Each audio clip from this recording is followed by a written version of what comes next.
प्रणाम है आप सभी का और स्वागत है आपका हमारे चैनल आत्म से अध्यात्म की ओर में। आज हम इस वीडियो के माध्यम से जानेंगे श्रीमद् भागवत महापुराण के पंचम स्कंद के 18वें अध्याय के विषय में। सतगुरु सतनाम आदि माता अलख निरंजन होमो वांछित फल दुहक भंजन। ओम श्री गणेशाय नमः। अथ अष्टादशो अध्यायः। शीर्षक भिन्न भिन्न वर्षों का वर्णन। तो आइए अब कथा का आरंभ करते हैं। श्री सूकदेव जी कहते हैं कि राजन, भद्राश्व वर्ष में धर्मपुत्र भद्रश्रवा और उनके मुख्य सेवक भगवान वासुदेव की हयग्रीव संज्ञक धर्ममयी प्रिय मूर्ति को अत्यंत समाधि निष्ठा के द्वारा हृदय में स्थापित कर इस मंत्र का जप करते हुए इस प्रकार स्तुति करते हैं। भद्राश्रव और उनके सेवक कहते हैं कि चित्त को विशुद्ध करने वाले ओमकारेश्वर स्वरूप भगवान धर्म को नमस्कार है। अहो, भगवान की लीला बड़ी विचित्र है, जिसके कारण यह जीव संपूर्ण लोकों का संहार करने वाले काल को देखकर भी नहीं देखता। तुच्छ विषयों का सेवन करने के लिए पापमय विचारों की उधेड़ बुन में लगा हुआ अपने ही हाथों अपने पुत्र और पिता आदि की लाश को जलाकर भी स्वयं जीते रहने की इच्छा करता है। विद्वान लोग जगत को नश्वर मानते हैं तथा सूक्ष्मदर्शी आत्मज्ञानी ऐसा ही देखते भी हैं, तो भी जन्म रहित प्रभु आपकी माया से लोग मोहित हो जाते हैं। आप अनादि हैं तथा आपके कृत्य बड़े ही विस्मयजनक है। मैं आपको नमस्कार करता हूँ।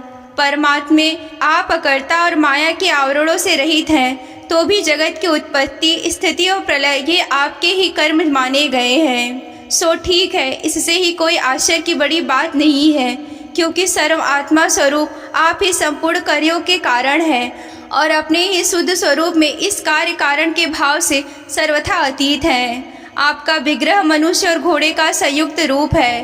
प्रलय काल में जब तम प्रधान दैत्यगण वेदों को चुरा ले गए थे, तब ब्रह्मा जी के प्रार्थना करने पर आपने ही उन्हें रसातल से ला कर दिया था। ऐसे अमोघ लीला करने वाले सत्य संकल्प आपको मैं नमस्कार करता हूँ।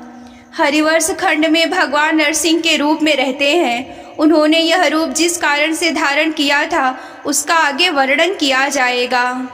भगवान के उस प्रिय रूप की महाभागवत प्रहलाद जी उस वर्ष के अन्य पुरुषों के सहित निष्काम एवं अनन्य भक्ति भाव से उपासना करते हैं। ये प्रहलाद जी महापुरुषोचित गुणों से संपन्न है तथा इन्होंने अपने सील और आचरण से दैत्य और दानवों के कुल को पवित्र कर दिया।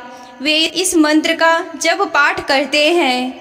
ओमकारेश्वर स्वरूप भगवान नरसिंह देव को नमस्कार है। आप अग्नि आदि तेजों के भी तेज है, आपको नमस्कार है। हे वज्रनक, हे व्रजदृष्ट, आप हमारे समीप प्रकट होइए। कर्म वासनाओं को जला डालिए, हमारे अज्ञान रूप अहंकार को नष्ट कीजिए। नाथ, विश्व का कल्याण हो, दुष्टों की बुद्धि शुद्ध हो, सब प्राणियों में परस्पर सद्भावना हो, सभी एक दूसरे का हित चिंतन करें, हमारा मन शुभ मार्ग में प्रवृत्त हो और हम सबकी बुद्धि निष्काम भाव से भगवान श्री हरि में प्रवेश करें। प्रभो, घर, स्त्री, पुत्र, धन और भाई बंधुओं में हमारी आसक्ति ना हो। यदि हो तो केवल भगवान के प्रेमी भक्तों में ही हो।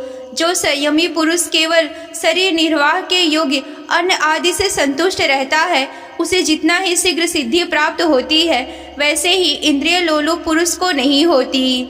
उन भगवत भक्तों के संग से भगवान के तीर्थ तुल्य पवित्र चरित्र सुनने को मिलते हैं, जो उनके असाधारण शक्ति एवं प्रभाव के सूचक होते हैं। उनका बार बार सेवन करने वालों के कानों के रास्ते से भगवान हृदय में प्रवेश कर जाते हैं और उनके सभी प्रकार के दैहिक और मानसिक मलों को नष्ट कर देते हैं। फिर भला उन भगवत भक्तों का संग कौन ना करना चाहेगा। जिस पुरुष की भगवान में निष्काम भक्ति है, उसके हृदय में समस्त देवता धर्म ज्ञान आदि संपूर्ण सद्गुणों के सहित सदा निवास करते हैं। किंतु जो भगवान का भक्त नहीं है, उसमें महापुरुषों के गुण आ ही कहाँ सकते हैं। वह तो तरह तरह के संकल्प करके निरंतर तुच्छ बाहरी विषयों की ओर ही दौड़ता है। जैसे मछलियों को जल अत्यंत प्रिय है, उसके जीवन का आधार होता है, उसी प्रकार साक्षात श्री हरि ही समस्त देहधारियों के प्रियतम आत्मा है उन्हें त्याग कर यदि कोई महत्त्व अभिमानी पुरुष घर में आसक्त रहता है तो उस दशा में स्त्री पुरुषों का बड़प्पन केवल आयु को लेकर ही माना जाता है, गुण की दृष्टि से नहीं। अतः असुरगण, तुम तृष्णा, राग, विषाद, क्रोध, अभिमान, इच्छा, भय, दीनता और मानसिक संताप के मूल तथा जन्म मरण रूप संसार चक्र का वहन करने वाले गृह आदि को त्याग कर भगवान नरसिंह के निर्भय चरण कमलों का आश्रय लो। केतुमाल वर्ष में लक्ष्मी जी का तथा संत संवर नामक प्रजापतियों के पुत्र और पुत्रियों के प्रिय करने के लिए भगवान कामदेव रूप से निवास करते हैं। उन रात्रि के अभिमानी देवता रूप कन्याओं और देवता रूप पुत्रों की संख्या मनुष्य की 100 वर्षों के आयु दिन और रात के बराबर अर्थात 36 हजार वर्ष है और वे ही उस वर्ष के अधिपति हैं। वे कन्याएं परम पुरुष श्री नारायण के श्रेष्ठ अस्त्र सुदर्शन चक्र के तेज से डर जाती हैं, इसीलिए प्रत्येक वर्ष के अंत में उनके गर्भ नष्ट होकर गिर जाते हैं। भगवान सुललित गति से विलास सुशोभित मधुर मधुर मुस्कान से मनोहर लीलापुर चारु चितवन से कुछ उजके हुए सुंदर भूमंडल की छबीली छटा के द्वारा पदनार विंद का राशि राशि सौंदर्य उड़ेल कर सौंदर्य देवी लक्ष्मी को अत्यंत ही आनंदित करते हैं और स्वयं भी आनंदित होते हैं। लक्ष्मी जी परम समाधि योग के द्वारा भगवान के उस मायामय स्वरूप को रात्रि के समय प्रजापति कन्याओं सहित और दिन में उनके पतियों सहित आराधना वे इस मंत्र का जप करती हुई भगवान की स्तुति करती हैं। भगवान, आप सभी इंद्रियों के अधिश्वर हैं। स्त्रियां तरह तरह के कठोर व्रतों से आपकी आराधना करके अन्य लौकिक पतियों की इच्छा किया करती है, किंतु वे उसके प्रिय पुत्र, धन और आयु की रक्षा नहीं कर सकते, क्योंकि वे स्वयं ही परतंत्र हैं। सच्चा पति वही है जो स्वयं सर्वथा निर्भय हो और दूसरे भयभीत लोगों की सब प्रकार से रक्षा कर सके। ऐसे पति एकमात्र आप ही हैं। यदि एक से अधिक ईश्वर माने जाएं, तो उन्हें एक दूसरे से भय होने की संभावना है। अतएव आप अपनी प्राप्ति से बढ़कर और किसी लाभ को नहीं मानते। हे भगवान, जो स्त्री आपके चरण कमलों को पूजन करना चाहती है और किसी वस्तु की इच्छा नहीं करती, उसकी सभी मनोकामनाएं पूर्ण हो जाती है, किंतु जो भी एक कामनाओं को लेकर आपकी उपासना करती है उसे आप केवल वही वस्तु देते हैं और जब भोग समाप्त होने पर वह नष्ट हो जाती है तो उसके लिए उसे संतप्त होना पड़ता है। अजीत, मुझे पाने के लिए इंद्रियां सुख अभिलाषी ब्रह्मा और रुद्र आदि समस्त सुरासुरगण घोर तपस्या करते हैं, किंतु आपके चरण कमलों का आश्रय लेने वाले भक्त के सिवाय मुझे कोई और नहीं पा सकता, क्योंकि मेरा मन तो आप में ही लगा रहता है। रमक के वर्ष में भगवान के वहाँ के अधिपति मनु को पूर्व कला में अपना परम प्रिय मत्स्य रूप दिखाया था। मनु जी इस समय भी भगवान उसी रूप की बड़े भक्ति भाव से उपासना करते हैं और इस मंत्र का जप करते हुए स्तुति भी करते हैं। प्रभो, नट जिस प्रकार कठपुतलियों को नचाता है, उसी प्रकार आप ब्राह्मण आदि नामों की डोरी से संपूर्ण विश्व को अधीन करके नचा रहे हैं। अतः आप सबके प्रेरक हैं। आपको ब्रह्मा आदि लोकपाल गण भी नहीं देख सकते, तथापि आप समस्त प्राणियों के भीतर प्राण रूप से और बाहर वायु रूप से निरंतर संचार करते रहते हैं। वेद ही आपका महान शब्द है। एक बार इंद्रियाभिमानी देवताओं को प्राण स्वरूप आपसे ही डाह हुआ, तब आपके अलग हो जाने से वे अलग अथवा आपस में मिलकर मनुष्य, पशु, स्थावर, जमंग आदि शरीर दिखाई देते हैं। उनमें से किसी की बहुत यत्न करने पे भी रक्षा नहीं कर सके। अजन्मा प्रभो, आपने मेरे सहित समस्त औषध और लताओं की आश्रय रूपा इस पृथ्वी को अपनी बड़ी बड़ी उत्ताल तरंगों से युक्त प्रलयकालीन समुद्र में बड़े उत्साह से विहार किया।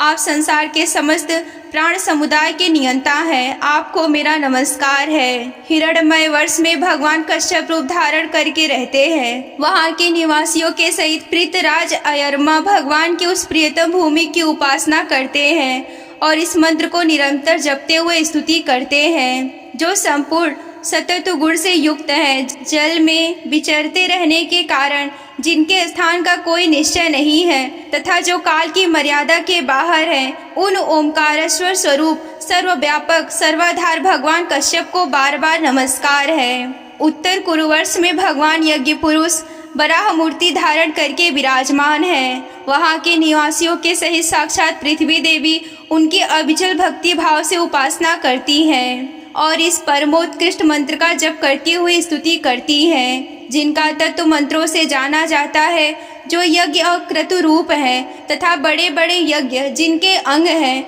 उन ओमकारेश्वर स्वरूप शुक्ल कर्म में त्रियुग मूर्ति पुरुषोत्तम भगवान वराह को बारंबार नमस्कार है। ऋत्विक गण जिस प्रकार अरणी रूप काष्ठ खंडों में छिपी हुई अग्नि को मंथन द्वारा प्रकट करते हैं, उसी प्रकार कर्मा शक्ति एवं कर्म फल की कामना से छिपे हुए जिनके रूप को देखने की इच्छा से परम प्रवीण पंडित जन अपने विवेक युक्त मनरूप मंथन काष्ठ से शरीर एवं इंद्रियों को बिलो डालते हैं। इस प्रकार मंथन करने पर अपने स्वरूप को प्रकट करने वाले आपको नमस्कार है।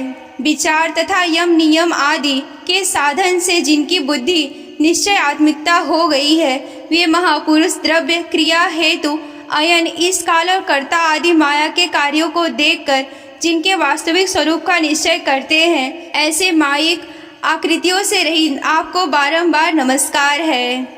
जिस प्रकार लोहा जड़ होने पर भी चुंबक की सानिधि मात्र से चलने फिरने लगता है, उसी प्रकार जिन सर्व साक्षी की इच्छा से, जो अपने लिए नहीं बल्कि समस्त प्राणियों के लिए होती है, प्रकृति उन गुणों के द्वारा जगत की उत्पत्ति स्थिति और प्रलय करती रहती है, ऐसे संपूर्ण गुणों एवं कर्मों के साक्षी आपको नमस्कार है। आप जगत के कारणभूत आदि सुकर हैं। जिस प्रकार एक हाथी दूसरे हाथी को पछाड़ देता है, उसी प्रकार गजराज के समान क्रीड़ा करते हुए आप युद्ध में अपनी प्रतिद्वंदी हिरणाक्ष दैत्य को दलित करके मुझे अपनी दाढ़ों की नोक पर रखकर रसातल से प्रलय पयोधि से बाहर लेकर आए थे। मैं आप सर्वशक्तिमान प्रभु को बारंबार नमस्कार करती हूँ। यहीं पर श्रीमद् भागवत महापुराण के पंचम स्कंद का 18वां अध्याय समाप्त होता है। अगर आप श्रीमद् भागवत महापुराण की कथा में रुचि रखते हैं और विस्तार पूर्वक वर्णन हुई सुनना चाहते हैं, तो हमारे चैनल को सब्सक्राइब कर लें। ये अध्याय आप सभी को कैसा लगा हमें कमेंट करके बताएं। आज के वीडियो में बस इतना ही। मिलते हैं अगले वीडियो में। तब तक के लिए आप सभी को जय आदिशक्ति भोलेनाथ जी। हर हर महादेव।